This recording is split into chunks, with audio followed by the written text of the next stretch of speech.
BJP নেতার দাদাগিরি, বাপের বয়সী ব্যক্তিদের গরু পাচারকারী সন্দেহে নির্যাতন, নির্যাতিতদের কাছে বৈধ হাট থেকে গরু কেনার বৈধ চালান ছিল, তারপরেও গরু পাচারের অভিযোগে হাত পায়ে দড়ি দিয়ে বেঁধে মারধর, এমনকি কয়েকজনের গলায় পর্যন্ত দড়ি পরিয়ে ফাঁসের মতো করে এঁটে দেওয়ারও চেষ্টা হয়েছে। কি বিভৎসতা, কি নির্মমতা! নিশ্চয়ই ভাবছেন এটা যোগী আদিত্যনাথের উত্তরপ্রদেশের ঘটনা, তাই না? না মশাই, এই ঘটনা আমাদের দিদির রাজ্য পশ্চিমবঙ্গের পশ্চিম বর্ধমানের দুর্গাপুরের ঘটনা।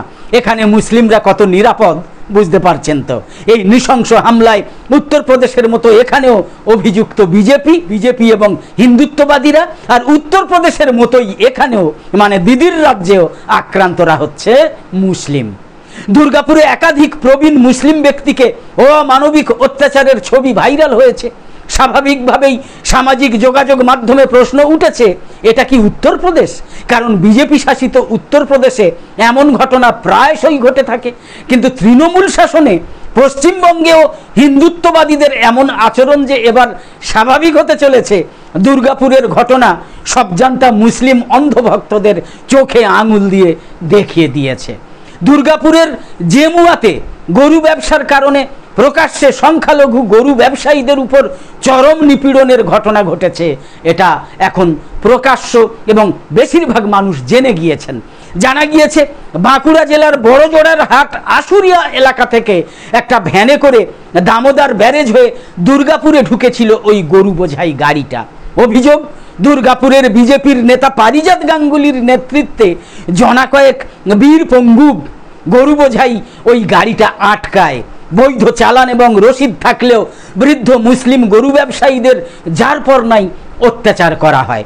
ভাইরাল ভিডিওতে দেখা যাচ্ছে বাপের বয়সী প্রবীণ মুসলিমদের উপর ভয়াবহ নিপীড়ন চালাচ্ছে জানোয়ার রূপী পারিজাত গাঙ্গুলি এবং তার সাঙ্গপাঙ্গরা। অথচ পশ্চিমবঙ্গ পুলিশ সেই পারিজাত গাঙ্গুলিকে গ্রেপ্তার করতে না পেরে পারিজাত গাঙ্গুলির দুজন চেলা চামুন্ডাকে গ্রেপ্তার দেখিয়ে সামাজিক যোগাযোগ মাধ্যমে আবার ধৃতদের ছবি সহ পোস্ট করে আত্মপ্রসাদ লাভের চেষ্টা করেছে। যাই হোক, দুর্গাপুরের ঘটনার জেরেই কিন্তু বলতে হচ্ছে যে গোমাংস রপ্তানিতে বিশ্বের মধ্যে ভারত আছে কিন্তু দ্বিতীয় স্থানে। এবার থেকে এই সব তথ্য ও তৃণমূল স্তরের মানে নিচু স্তরের বিজেপি কর্মী সমর্থকদের জানিয়ে দেওয়া কিন্তু দরকার।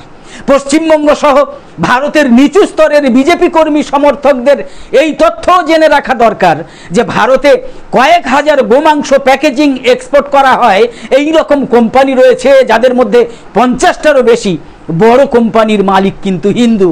শুধু তাই নয়, গোমাংস রপ্তানি করে গোটা পৃথিবী থেকে তারা প্রতি বছর কয়েক হাজার কোটি টাকা ইনকাম করে। ওই পারিজাত গাঙ্গুলিদের মতো নরপশুদের বাবার ক্ষমতা আছে সেই সব ব্যবসায়ীদের গায়ে আঁচড়টা পর্যন্ত কাটা? তাহলে শুধুমাত্র গোমাংসের কারণ দেখিয়ে, গোরক্ষার কারণ দেখিয়ে মুসলমানদের উপরে লাগাতার এই রকম বর্বর অত্যাচার কেন হবে?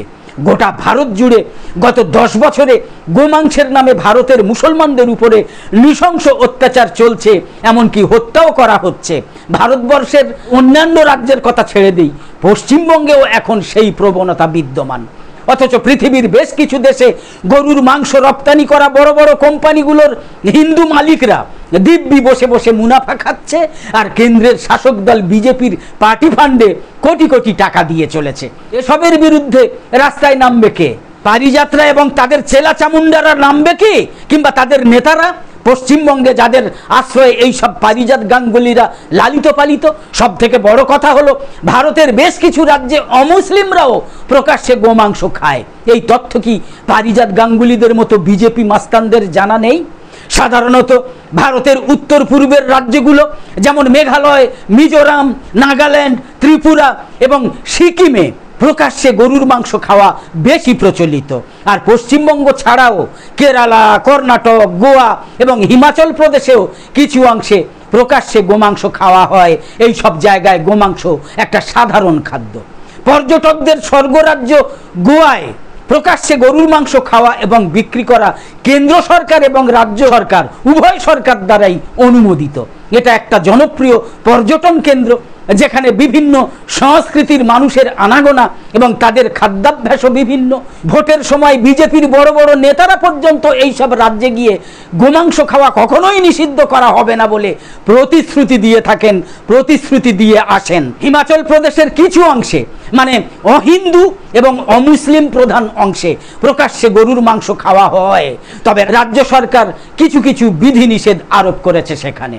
ভারতের উত্তর পূর্ব রাজ্যগুলো যেমন মেঘালয়, মিজোরাম, নাগাল্যান্ড, ত্রিপুরা এবং সিকিমের মতো রাজ্যগুলোতে গরুর মাংস খাওয়া একটা সাধারণ বিষয়। এই রাজ্যগুলোতে হিন্দু এবং মুসলিম উভয় ধর্মাবলম্বী মানুষের সংখ্যা তুলনামূলকভাবে কম এবং তাই গরুর মাংস খাওয়ার উপর এই সব রাজ্যে বিধিনিষেধ কম, বিধিনিষেধ একেবারেই কম।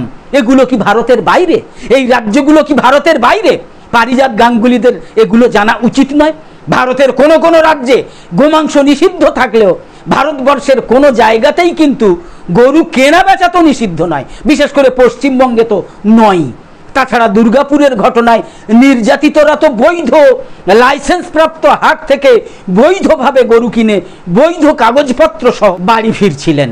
শেষে বলি, পশ্চিমবঙ্গে কিন্তু এই ট্র্যাডিশন কখনোই ছিল না। 2011 সাল থেকে তৃণমূল সরকার ক্ষমতায় আছে, তারপরেও কিছু মানুষরূপী পশু গোরক্ষার নামে মিথ্যা অভিযোগে নিরীহ মুসলিমদের উপর শয়তানি করার সাহস পায় কোথা থেকে? গভীরভাবে ভাববার বিষয়। কিন্তু এই সব মুসলিম নির্যাতনকারীর বিরুদ্ধে জাতি, ধর্ম, বর্ণ নির্বিশেষে সকলের এগিয়ে আসা উচিত। এরা কিন্তু হিন্দু নয়, এরা বিশেষ একটা রাজনৈতিক দলের এজেন্ট, যাদের কাজই হচ্ছে সংখ্যালঘু মুসলিমদের উপর নানা বাহানায় অত্যাচার করে যাওয়া, অত্যাচার করা। তাই কোনো রাজনীতি নয়, বাংলায় সম্প্রীতি রক্ষার স্বার্থে হিন্দু মুসলিম সকলেই এই শয়তানির বিরুদ্ধে, এই শয়তানদের বিরুদ্ধে গর্জে উঠবে, এটাই আশা করা যায়। তো আপাতত শেষ করছি। সকলে খুব ভালো থাকুন, সুস্থ থাকুন, সাবধানে থাকুন। ধন্যবাদ।